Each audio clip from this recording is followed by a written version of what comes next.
So your wrestling is absolute trash and you decide that scooting your butt across the floor is a great idea. But then you run into the problem of people just running away from you every single time you move forwards.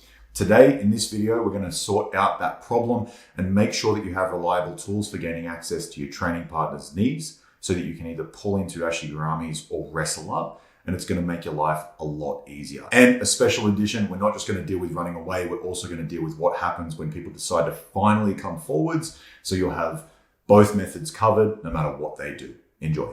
Let's begin. So what we're going to do, I'm going to be puppet mastering today. I'm infected and fucking disgusting. So Spewy, you are going to be demonstrating on Sam. Admittedly, this could be a very poor class instruction. Yeah, you're doing guard. So what we want to start to think about when we're in a seated guard position. Now, Owen O'Flanagan is actually the guy that has been talking about this the most, at least from my point of view. And he said that laying on your back playing supine is extremely limited. And we know this to be true because essentially it's your ability to keep your knees to your chest. And if you're unflexible, it's quite difficult. Keeping your knees to your chest for a flexible guy is significantly easier, but you're kind of at a disadvantage in terms of attacking potential because you don't have a wrestle up immediately available. There's a lot of steps in the way, and it's quite easy for Sam, the top player, to negate that from happening. Whereas if we're in a seated position, we're in a much more aggressive posture. We can gain access to the back of their knees much easier. And then we're in a much better position to start to dynamically move through a couple of things as opposed to just laying on our back, tucking our knees to our chest. So we're going to theorize that with a guy that doesn't want to be involved all that much. And then we're going to show a representation of when they are coming into you. And if you put the correct things in place, it kind of doesn't matter. So first of all, we're going to play with a partner in Sam's position who's trying to negate as much connection as possible. He's got his feet in a wide posture. He's trying to stay away. Spewy can't just reach the back of his legs at the moment because he's too far exactly, and Sam's going to thumb post him. So if we're experiencing somebody using a thumb post against us, an indirect grip for our training partner is always a direct grip for us if we can start to gain access to it. Sorry, I said that the wrong way. A direct grip for our training partner is always an indirect grip for us. We think from a standing position, if Spewy's grabbing Sam's wrist, this is an indirect grip for Sam and a direct grip for Spewy, and they can start to go into arm drags and those sorts of things. So if we experience a thumb post when we start to move in, always take the opportunity to take a 2-on-1. I don't mind if you go 2-on-1 drag. I don't mind if you go 2-on-1 elbow, which is on the other side. Both of these are going to be very useful. Once you've attached yourself to your training partner with a 2-on-1, I then want you to think about how you can gain access to his legs as a result of that. So you're either going to pull him forwards, and then start to get into his legs, or you're going to start to use your feet to put wedges behind his ankles in forms of double kawuchis behind his ankles, and then you can start to gain access to the knees because you've got his elbows out of the way.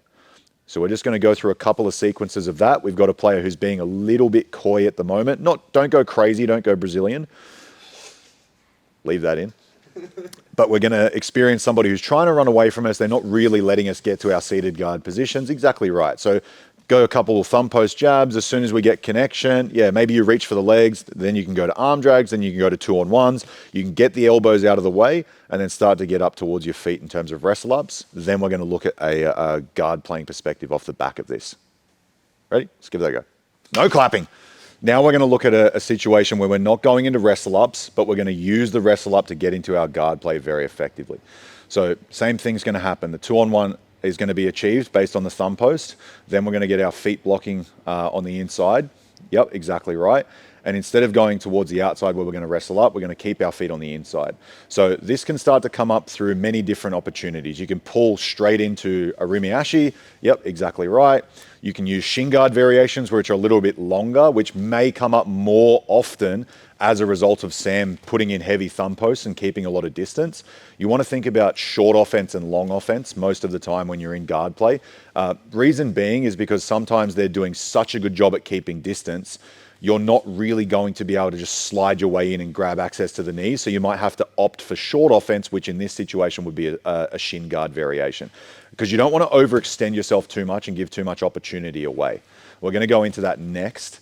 But for now, we'll just look at two opportunities. We'll go through double kawuchis after the 2-on-1. So get his elbows out of the way, go double kawuchis, pull right in. If you've got access to the back of his knees, go straight to a Rimiashi. If you don't have access to the back of his knees, let's say you get the 2-on-1 and he starts backing away, when you put the double Kawuchis in, he's only going to be able to take one leg away at a time because you've blocked both of them. So Sam will high leg out of one of those situations. Whichever one he high legs out of, that leg the other leg has to be left behind, and you'll always be able to enter that leg. So it's not that this is too difficult, but it's just reading the correct responses for what they're giving you at the time. So if your training partner gives you the response of being pretty tight, you can immediately go back into Kouchigaris, double knee pits, and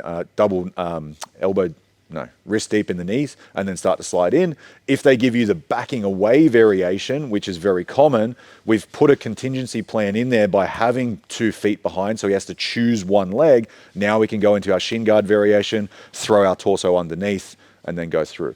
Let's look at just to finalize for you guys. Let's look at what happens if Spewy doesn't put Kouchigaris in. He just tries to reach for the legs. This is a common mistake that people make. If he doesn't block anything of Sam's feet and he tries to reach for the legs, lets go of the arm, Sam just runs away.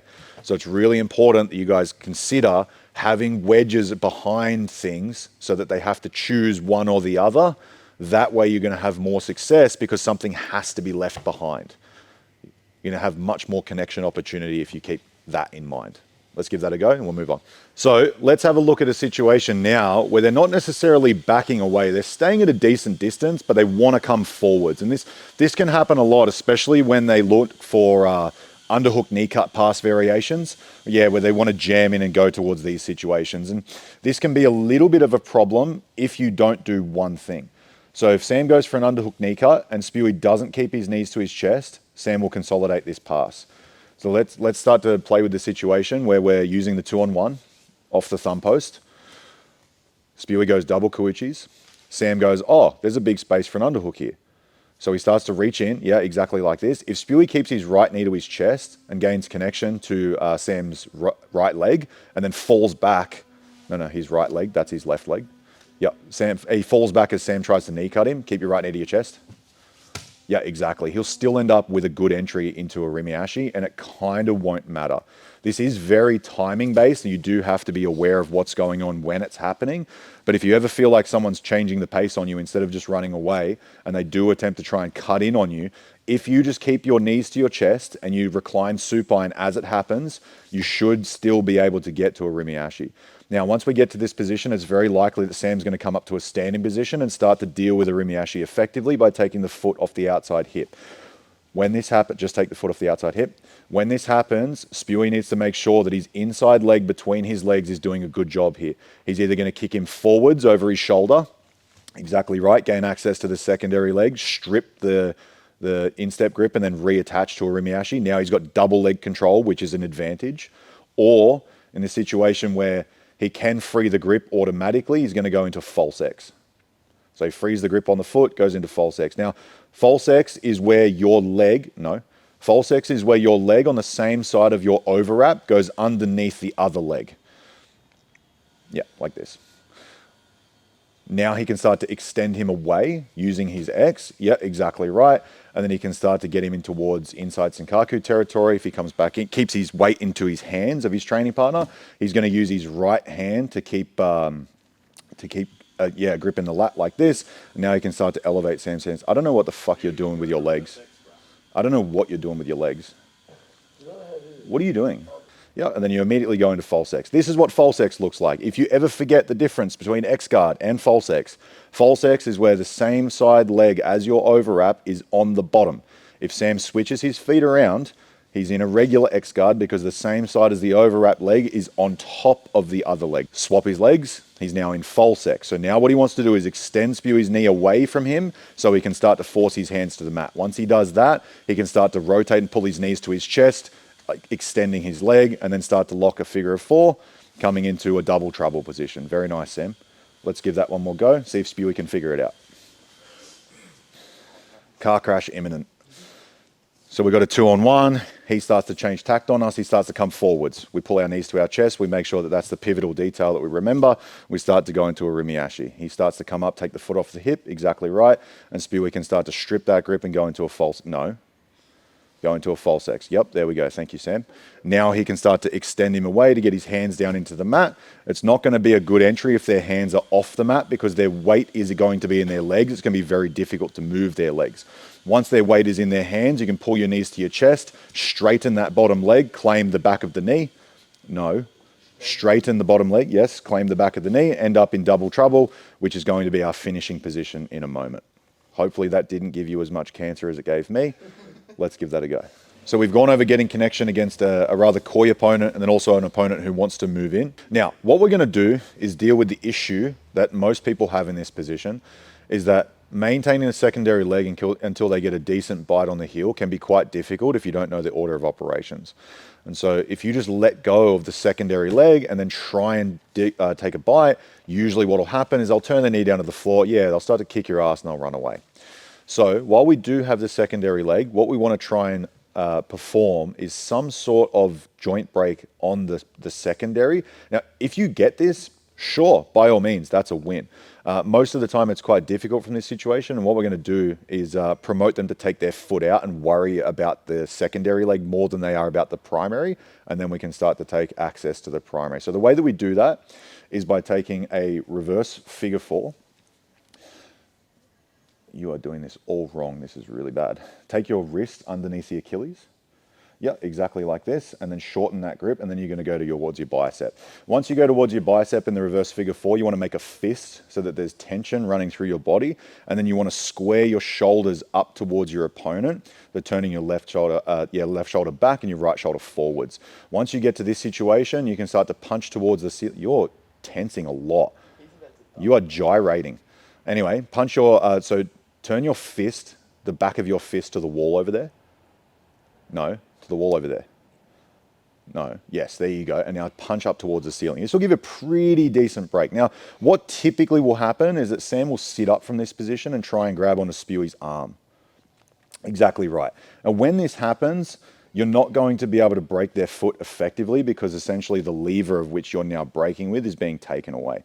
Now, Sam's going to pull the arm away enough to stop the break and then start to pull his foot out of this position by turning his heel inwards towards Spewy's ribs and then starting to hike out his knee. Exactly right. Once he does this, Spewy's going to take a left grip, take your foot out, a left climber's grip in the pit of the knee. He's going to point both his knees to the ceiling and then he's going to use his chest to push the heel out so that he can claim a bite on the heel. Once he's in this position, he's going to double up wrist to wrist or palm to palm, whichever he likes, and then he's going to start to keep a bend in the knee and drive his left knee in through the side of Sam's knee as he keeps the heel nice and high and tight, exactly like what we talk about when we're guillotining people. You don't want to leave your hands down and low, and you also don't want to create a large gap between your rib and your elbows on your breaking side, because if his elbow is far away from his ribs, Sam will easily be able to turn into this and start to slip the heel.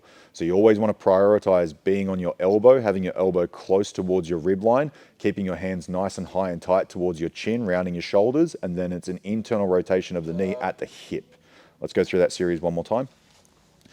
So we're in double trouble and we've got the problem. We've got him pretty much isolated and unable to get out of this position. Most people, there are defenses for it, but we're going to pretend that they're not here today. So we want to try and perform a break on the ankle to start to promote him to focus on the secondary leg more than he's focusing on the primary. What we're going to do is switch to the powerful reverse figure four, where we start to take our wrist underneath the Achilles and then punch up towards the ceiling, turning our shoulders to face towards our training partner. Now, if you get a finish in this position, fantastic. Most of the time, they're going to reach up, they're going to grab your hand, they're going to extract their leg. Once they do that, that's your window of opportunity to take a climber's grip to stop them from turning their knee down towards the floor, to give you enough time to take a bite on the heel. Then you can start to keep your hands nice, high and tight as you connect them, round your shoulders forwards, keep your elbow glued into your ribs, and then start to hip in for the finish. There's a really, really effective method of getting towards the primary without having to sacrifice everything on the secondary. Let's give that a go, then we'll wrestle.